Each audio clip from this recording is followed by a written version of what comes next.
Nós vamos orar ao Senhor. Pastor Arlington estará nos falando sobre o capítulo 2 do Evangelho de São João. Pastor Eude, vem orar pelo seu filho aqui.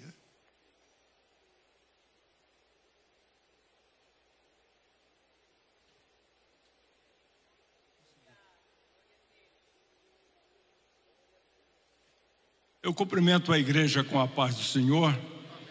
Eu pedi permissão ao nosso querido pastor José Wellington para dar um testemunho nesta noite antes de orarmos. Era 1998 e neste ano eu me tornei um diabético. Quando fui trabalhar, ao chegar no serviço, não conseguia ler nada no computador. Fui a um oftalmologista e ele disse: você está caminhando para a cegueira, e isto é fruto de uma diabetes. E eu saí do oftalmologista, fui na endocrinologista com Gessi, e ali minha glicemia foi medida, estava muito alta. E eu voltei para casa com essa deficiência visual. Em uma semana eu troquei de óculos 5 vezes para poder trabalhar. No domingo eu vou para a igreja, para o nosso culto, e o pastor José Wellington vira-se para mim e fala assim: Eude, vamos trabalhar? Quando o pastor José Wellington falava isso, ele estava dizendo: você vai pregar esta noite. E eu virei para ele e falei assim: pastor, não tenho condições, eu não consigo ver a igreja, não vejo a igreja. E o pastor José Wellington pôs a igreja de pé e disse assim: vamos orar pelo pastor Eude. E ele fez aquela oração. Fosse lá no Rio de Janeiro, eu ia dizer assim, uma oração michuruca. Ele falou assim: Senhor Jesus, abençoa o pastor Eude, ele não está bem de saúde, mas tem misericórdia do teu servo, restaura a sua saúde, amém. Vamos ouvir o coral. Quando chega na segunda-feira de manhã, eu me levanto para trabalhar e vou fazer a barba, eu levo um susto, porque eu estava enxergando o meu rosto, estava vendo a minha barba, e fui direto no oftalmologista. E antes disso eu usava óculos com 2,5 graus para perto e 1,5 grau para longe. O oftalmologista mediu meu grau da vista e falou assim: não acredito, você está com 1,5 grau para perto e 1 grau para longe. Isto aconteceu em 1998. Nós estamos em 2024. Vocês sabem qual é o grau deste óculos? 1,5 para perto e 1 grau para longe. Estes óculos é para eu me lembrar daquela oração do pastor José Wellington por mim. Muito obrigado, pastor, por o irmão ter se interessado. E eu não podia deixar de aproveitar esta oportunidade para dar esse testemunho de como o nosso Deus é maravilhoso e de como o nosso querido pastor é um vaso nas mãos do Senhor para nos abençoar. Oremos ao Senhor.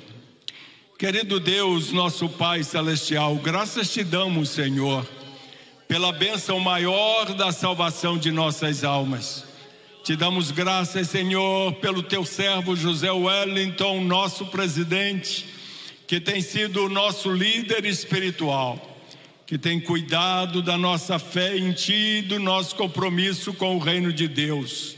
E agora, Senhor, quando estamos nos preparando para receber a ministração da tua palavra, eu oro pelo teu servo, pastor Arlington Silva, para que ele nesta noite seja um instrumento vivo nas tuas mãos, para comunicar as verdades do Evangelho aos nossos corações. É o que eu te suplico e desde já te agradeço, em nome de Jesus. Amém. Alô, permaneçamos em pé. Pastor Arlington. Glória a Deus. Eu saúdo a amada igreja com a paz do Senhor. Amém? Podeis tomar o vosso assento. Eu sou grato ao Senhor por esta rica e preciosa oportunidade que ora Ele me tem concedido. Agradeço pela vida do nosso pastor, por esta visão e por esta oportunidade de ministrar a preciosa palavra do Senhor. Nesta noite, nós vamos refletir sobre o capítulo 2 do livro de João. A mensagem do livro de João é uma mensagem preciosa. E a minha orientação para quem me pergunta como é que eu começo a ler a Bíblia, assim, comece lendo por João. Porque João começa pelo início. E em João nós não vamos encontrar muitos milagres, mas cada milagre registrado em João, ele tem um significado, um propósito de revelar a divindade da pessoa de Jesus Cristo, nosso Senhor. Cada milagre de João tem um significado e tem um propósito. Neste capítulo 2, para que nós possamos agir de forma didática, nós vamos dividir esse texto em 3 partes. Vamos falar primeiro sobre as bodas de Caná da Galileia, que vai do verso 1 até o verso de número 11. Depois nós vamos falar sobre a purificação do templo, que vai do verso 12 até o verso de número 22. E depois falar sobre Jesus e o povo de Jerusalém, do verso 23 ao verso 25. E, se o Senhor permitir, nós vamos tratar destes assuntos. O capítulo 2 de João vai falar sobre a glória, a autoridade e o conhecimento de Cristo. O Senhor vai revelar a sua glória, vai mostrar a sua autoridade e irá demonstrar a sua onisciência. Todas essas características são características do próprio Deus. Acompanhem comigo do verso 1 ao verso de número 11. Eu sempre gosto de ler o texto, porque o texto é tão maravilhoso que só da gente ler o texto nós já somos abençoados.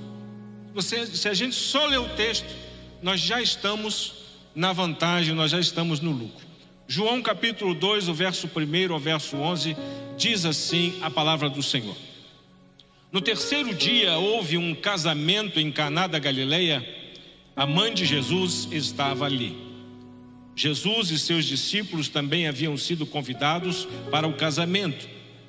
Tendo acabado o vinho, a mãe de Jesus lhe disse: não tem mais vinho.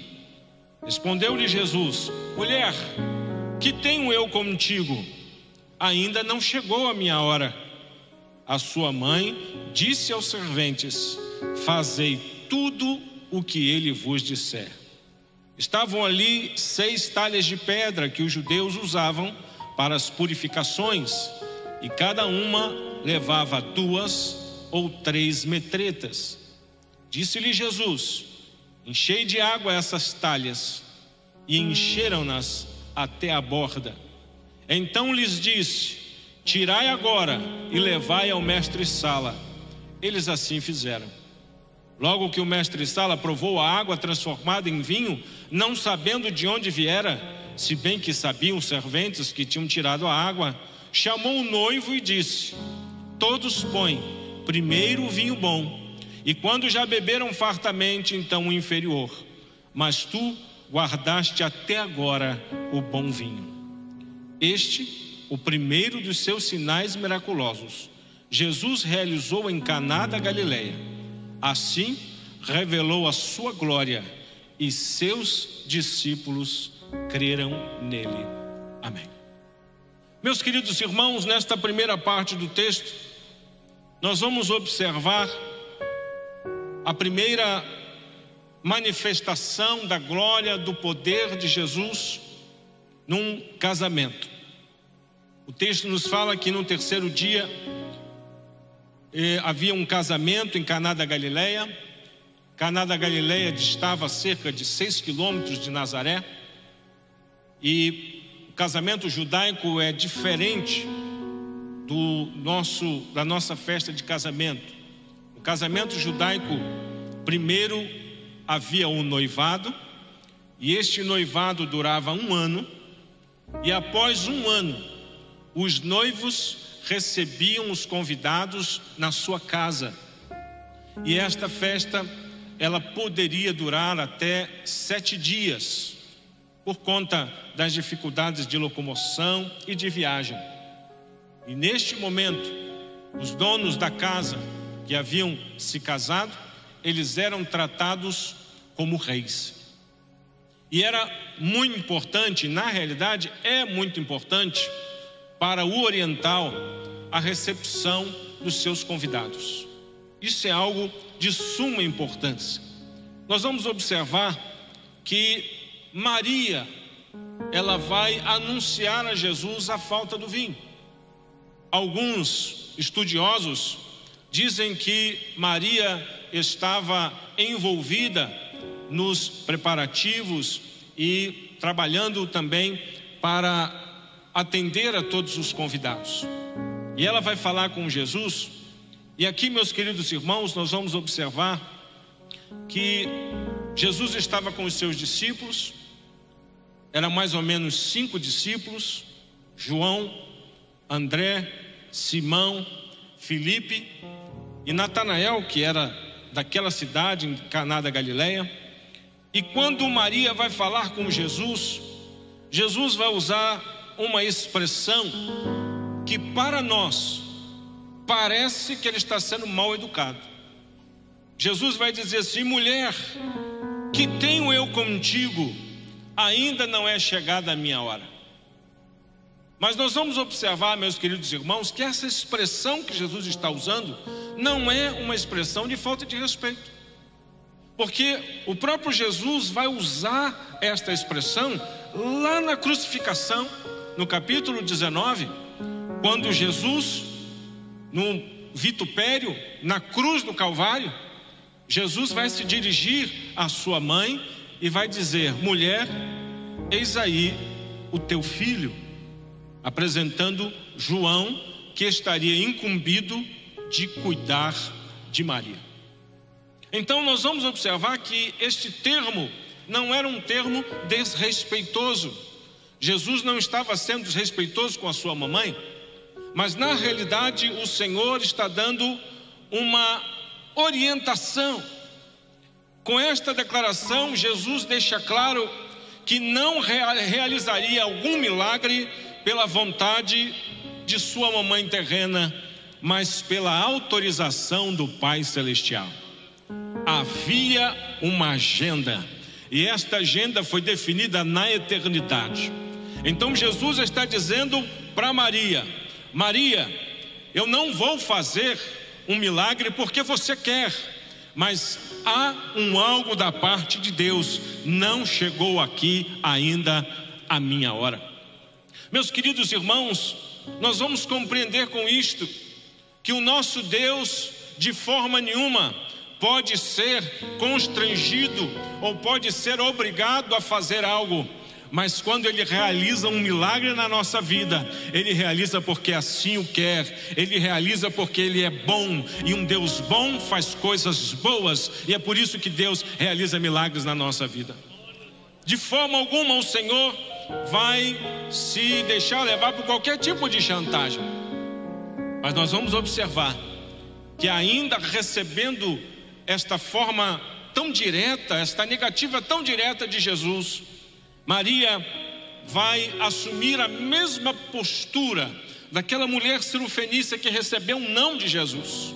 Aquela mulher pedindo para Jesus um milagre, e Jesus dá uma palavra tão dura e diz assim: mulher, eu não posso pegar o pão dos filhos e lançá-lo aos cachorrinhos. Mas aquela mulher diz assim: ah, Senhor, mas os cachorrinhos também se alimentam das migalhas que caem da mesa dos seus donos. Ou seja, ela estava dizendo assim: Senhor, apenas uma migalha, apenas uma palavra, apenas algo muito pequeno que vem da tua parte vai resolver a minha vida e vai resolver o meu problema. Da mesma forma, Maria dá uma orientação, os servos dizem assim: fazei tudo o que ele vos disser. E ali, meus queridos irmãos, nós vamos observar que o segredo da bênção de Deus na nossa vida está na obediência. O segredo de Deus está na obediência. Se você quiser ser abençoado, ter uma vida abençoada, é importante que você venha a obedecer a palavra do Senhor. E foi isso que aconteceu. Haviam ali 6 talhas de pedra, e cada uma dessas talhas, elas cabiam cerca de 32 litros. Uma metreta são 32 litros. Então, se cada uma cabia de 2 a 3 metretas, eram mais ou menos de 64 a 96 litros. Essa água era usada para os rituais de purificação. Ou seja, os judeus, eles usavam isso para lavar as mãos e para lavar alguns utensílios.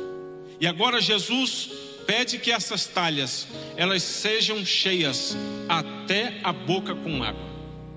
Pede para que o servo encha uma taça e leve para o mestre-sala. E nesse instante o milagre aconteceu. Quando o mestre-sala pega aquela taça que outrora havia água, ele prova e chama o noivo e fala assim: eu não estou entendendo.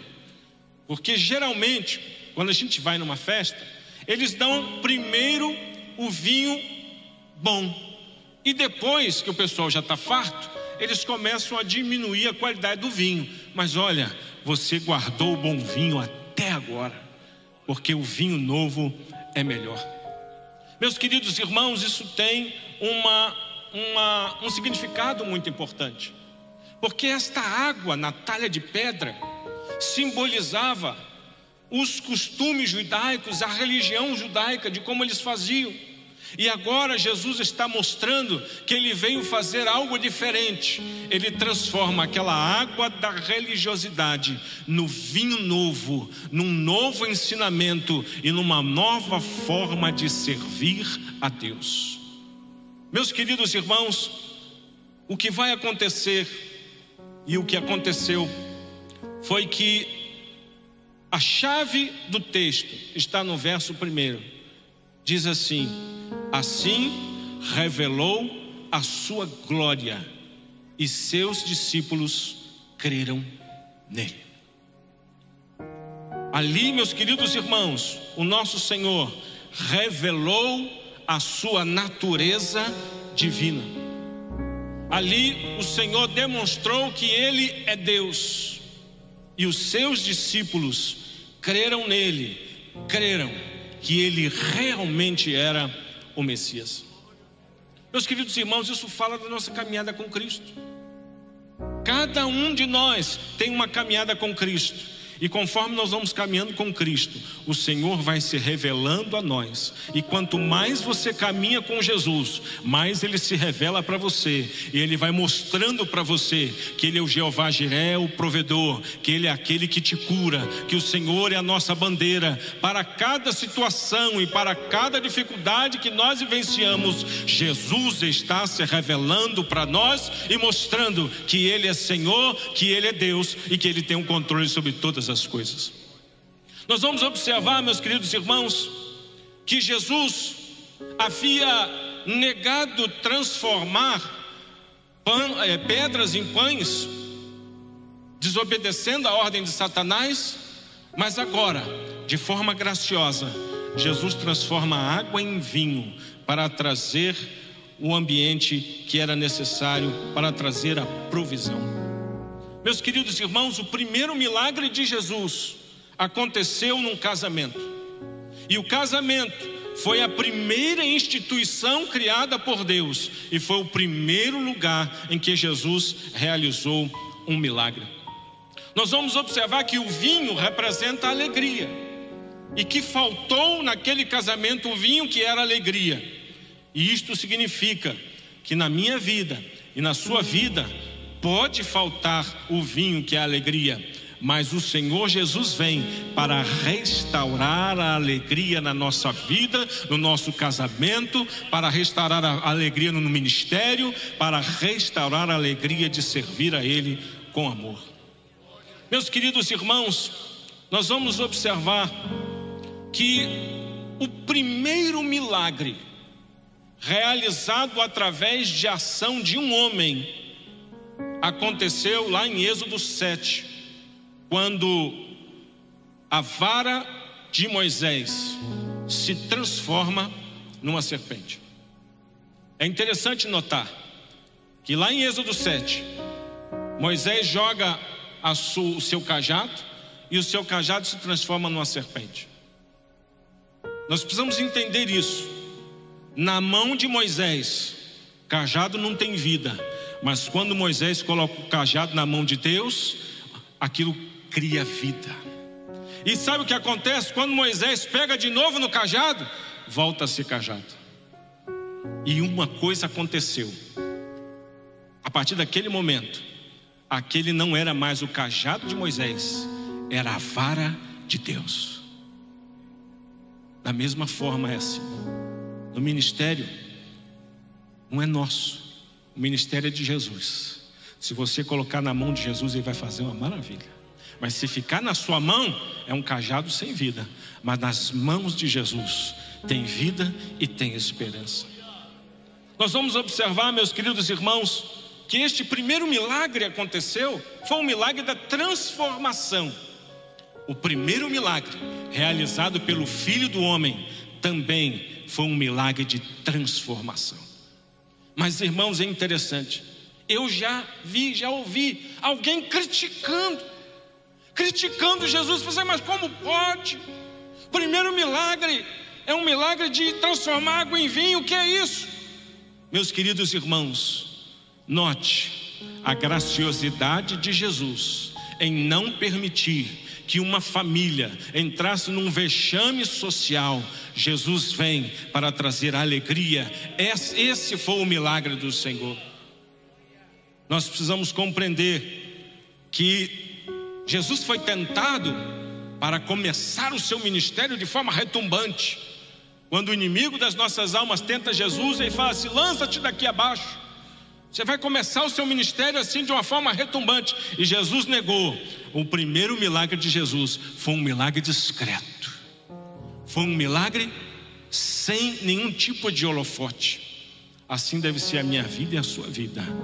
Convém que Ele cresça, que nós diminuamos. A Ele toda honra, toda glória e todo louvor. Meus queridos irmãos, este foi um primeiro milagre de Jesus.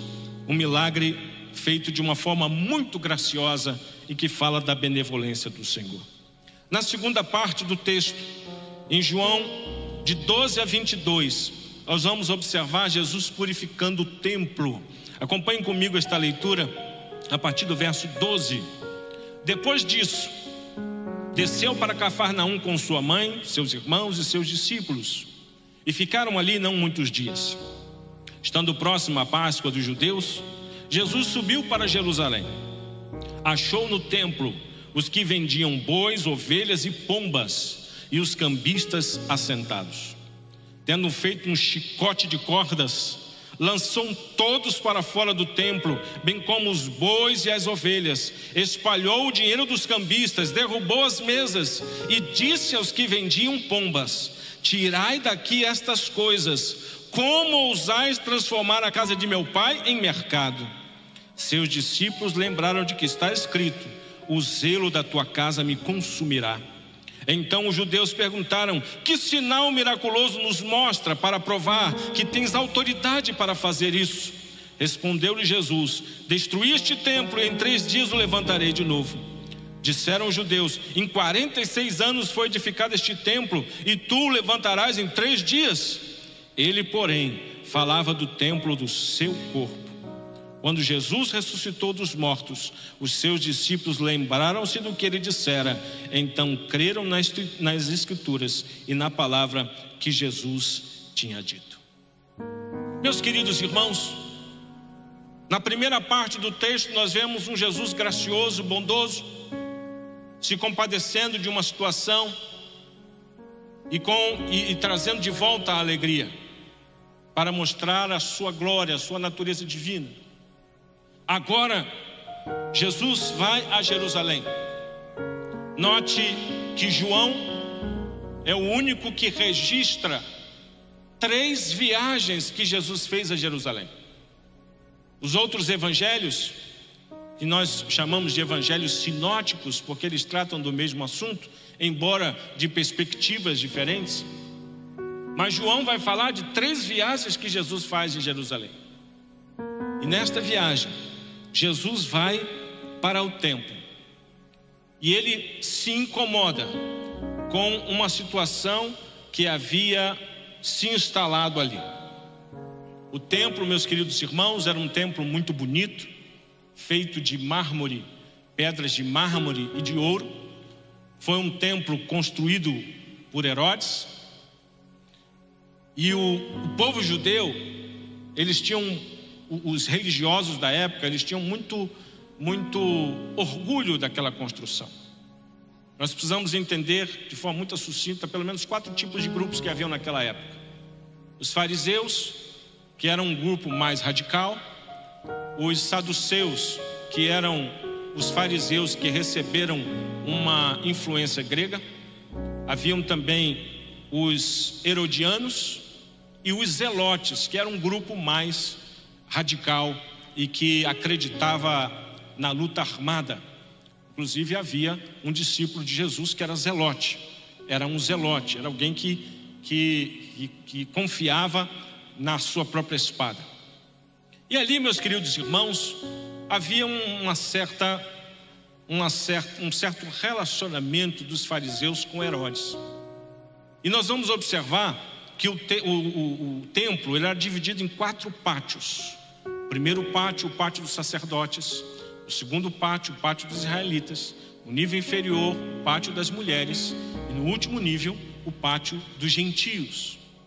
E um mercado havia se instalado no pátio dos gentios. Havia um mercado. E eles estavam ali vendendo bois, vendendo ovelhas, vendendo pombos. E os cambistas, eles agiam como se fossem agiotas. Porque o dinheiro aceito no templo não era o dinheiro que eles usavam no dia a dia. Então era necessário fazer a troca desse dinheiro. E alguns historiadores dizem que esses cambistas, eles inflacionavam essa troca do dinheiro, e uma parte ficava para os sacerdotes e para os líderes religiosos. Então havia ali uma situação que eles transformaram aquele ambiente num ambiente de mercado, trocavam as moedas e exploravam as pessoas. E é possível que até mesmo alguns sacerdotes estivessem invalidando o sacrifício que alguém trouxe com dedicação, com devoção. E quando chegava lá, falava assim: não, ele não pode aceitar essa ovelha. Pega uma ovelha ali com aquele camarada que está vendendo, que você vai conseguir fazer o seu sacrifício. E Jesus, meus queridos irmãos, ele fica horrorizado com aquela situação.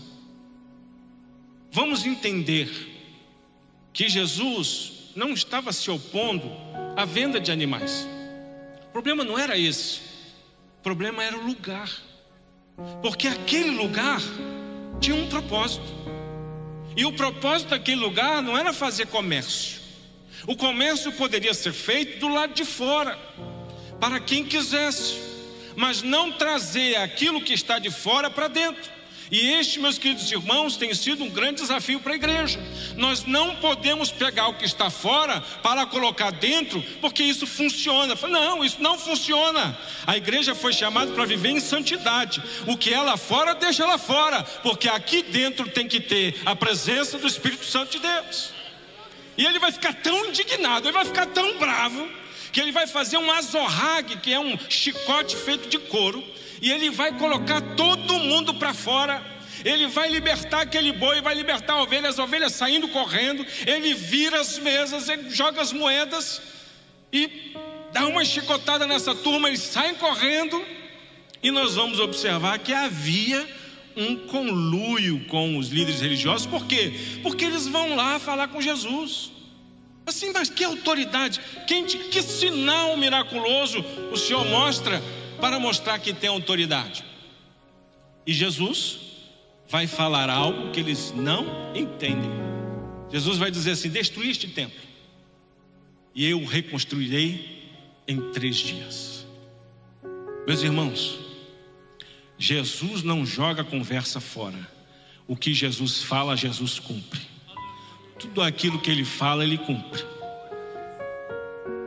Ninguém vai receber de Deus uma palavra ao léu, jogada ao léu. Não, que Deus fala, Deus cumpre. Se Deus falou que você vai ter vitória, eu vou lhe dizer, vai acontecer tudo para você acreditar que você não vai ter vitória. Mas há uma palavra sobre você, a palavra que Jesus vai te dar a vitória. Então ele vai dar. Quando Jesus fala sobre isso, ele não está falando de algo do nada. Vai acontecer, lá na frente vai acontecer, e os discípulos vão se lembrar: olha, lembra que ele falou? Realmente ele falou. Ele disse que no 3º dia ele ia ressuscitar. Ele ressuscitou. Não está mais entre os mortos. Ele reconstruiu aquele corpo da mesma forma que ele falou que ia fazer. Tudo aquilo que ele fala que vai fazer, ele faz, porque a palavra de Deus vai e nunca volta vazia. E mais uma vez, os líderes religiosos não entenderam. Esse templo aqui foi construído em 46 anos. Como é que o Senhor vai destruir? Mas aquele templo foi destruído da mesma forma que Jesus falou.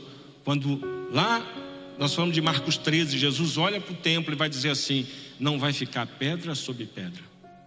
E foi exatamente do jeito que Deus falou, exatamente do jeito que Jesus havia dito.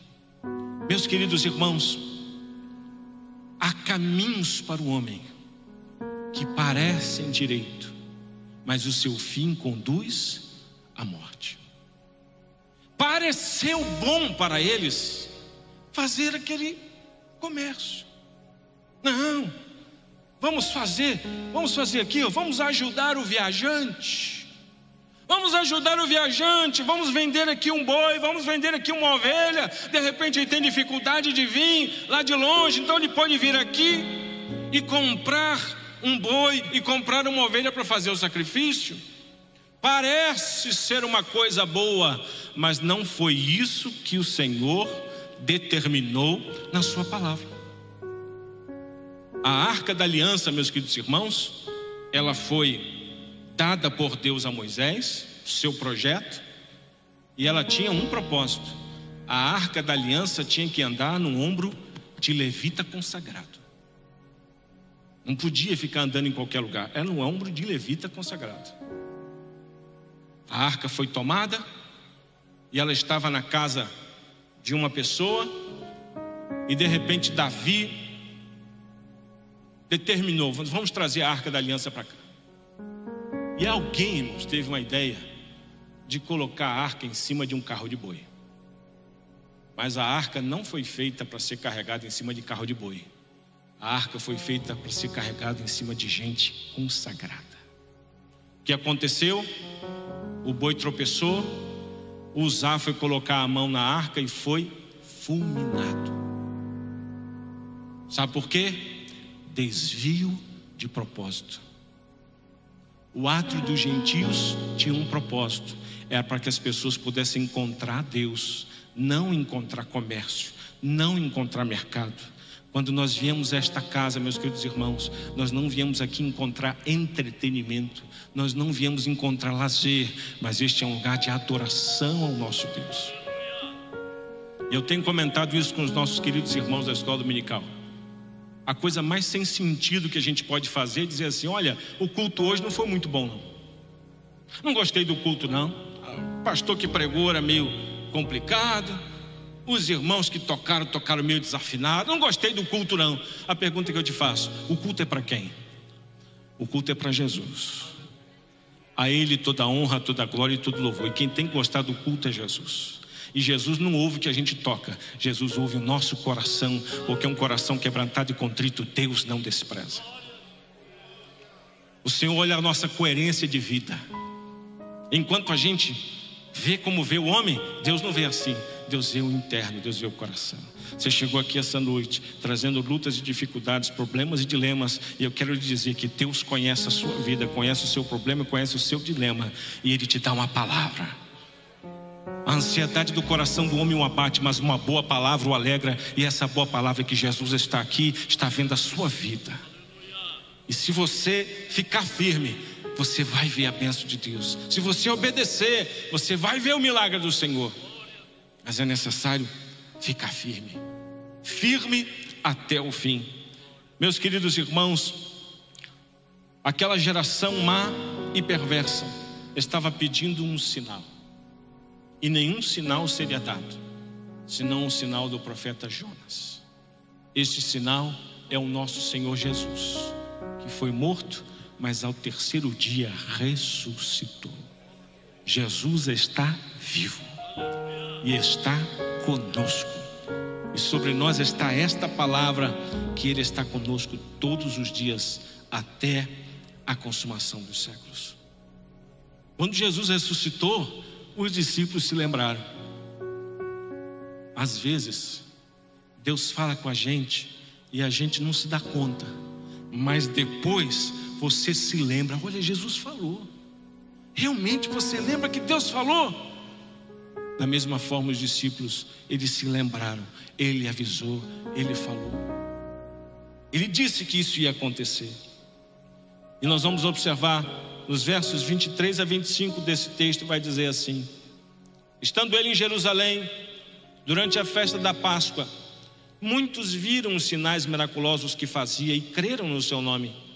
Jesus, porém, não confiava neles, pois a todos conhecia. Ele não necessitava de que alguém lhe testificasse a respeito do homem, pois ele sabia o que havia no homem.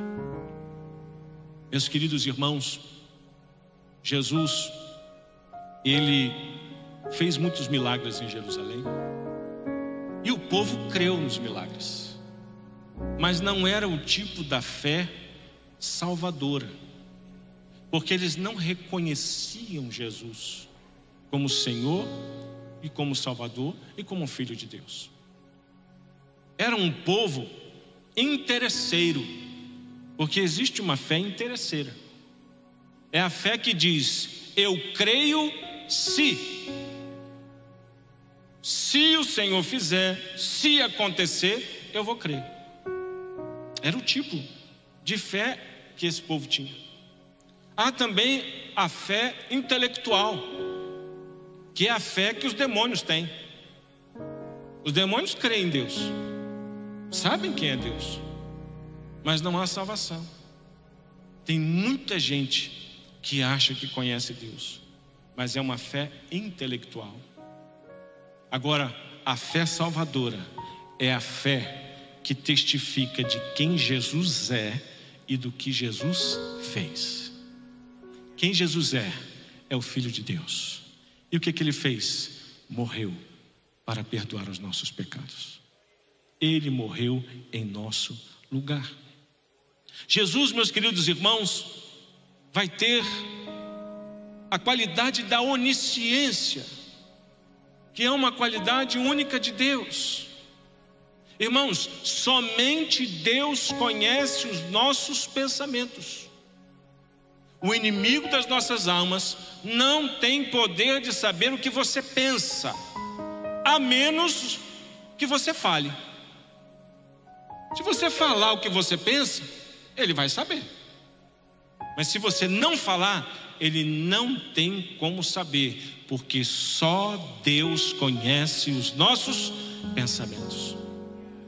E Jesus está demonstrando aqui, da mesma forma que estava escrito lá, no capítulo 1, o Verbo se fez carne e habitou entre nós, e vimos a sua glória, a glória como do unigênito do Pai. O Verbo era Deus, e o Verbo fazia as mesmas coisas que Deus fazia.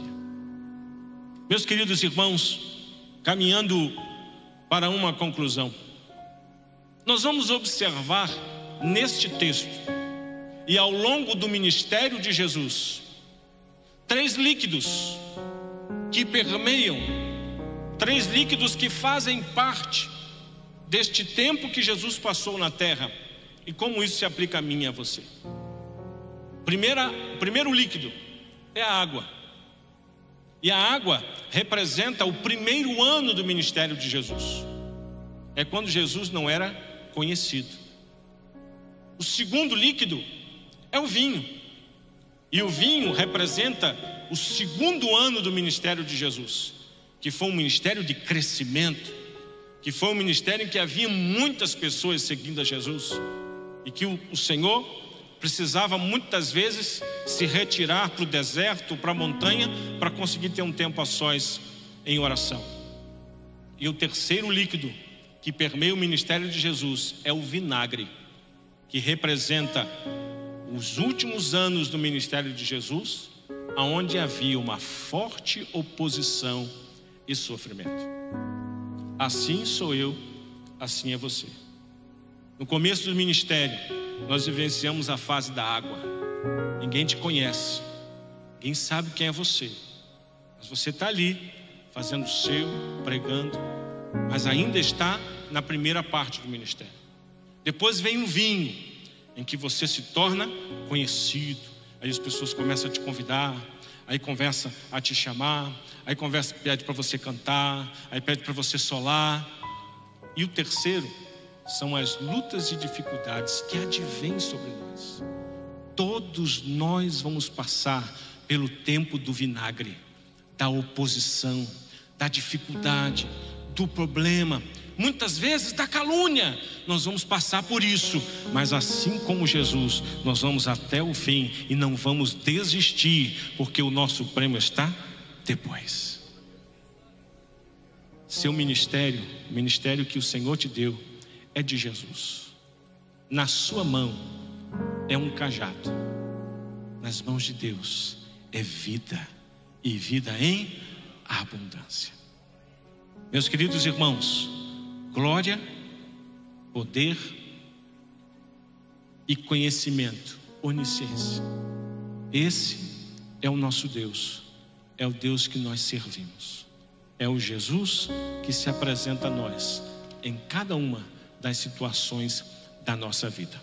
Quando é preciso, Jesus faz um milagre, mas também quando é preciso, Jesus te chama a atenção, Jesus puxa a tua orelha, e é muito bom isso, porque nós temos um Pai que se compadece de nós e que cuida de nós, não nos faz como filhos mimados, mas nos corrige para que não venhamos a ser condenados com o mundo. Eu agradeço essa oportunidade no nome santo de Jesus. Amém.